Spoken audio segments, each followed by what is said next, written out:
Dear children, ఈరోజు మనం electricity and సర్క్యూట్స్లో ఇంట్రడక్షన్ పార్ట్ చూద్దాం. What are the applications of electricity? విద్యుత్ యొక్క అనువర్తనాలు ఏమిటి? ఆపరేటింగ్ పంప్స్ అంటే నూతుల నుంచి, నేల మట్టం నుంచి మోటార్ల ద్వారా నీటిని తోడడానికి విద్యుత్ ఉపయోగపడుతుంది. ఇండ్లలోనూ, రోడ్లలోనూ, ఆఫీస్లోనూ, మార్కెట్లలోనూ, ఫ్యాక్టరీల్లోనూ లైటింగ్ కోసం విద్యుత్ అవసరం. అనేక రకముల విద్యుత్ ఉపకరణాలు పనిచేయాలంటే విద్యుత్ అవసరం.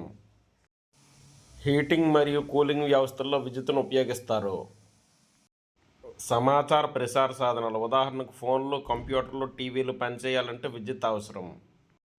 హాస్పిటల్లో అంధకారం కాకుండా మరియు మెడికల్ ఉపకరణాలు పనిచేయాలంటే విద్యుత్ అవసరం.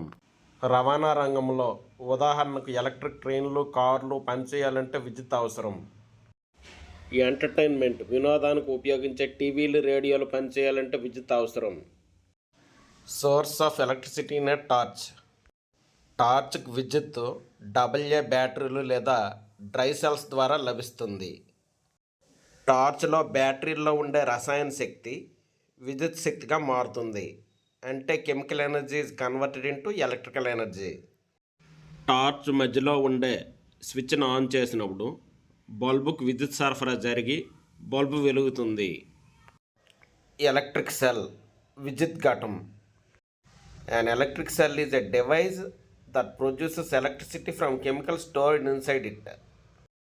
దానిలో నిల్వ ఉన్న రసాయనాల ద్వారా విద్యుత్తును ఉత్పత్తి చేసే పరికరాన్ని విద్యుత్ ఘటం అంటారు.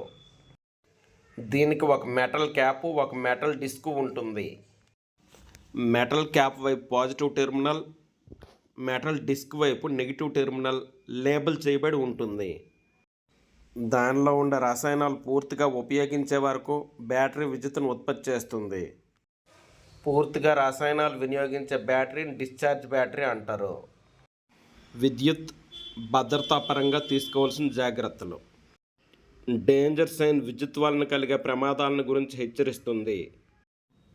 విద్యుత్ వద్ద అప్రమత్తంగా లేకపోతే తీవ్రమైన గాయాలు లేదా వ్యక్తి చనిపోవడం జరుగుతుంది. ఎలక్ట్రిక్ వైర్లు మరియు విద్యుత్ సాకెట్లతో పిల్లలు తప్పుడు ప్రయోగాలు చేయరాదు.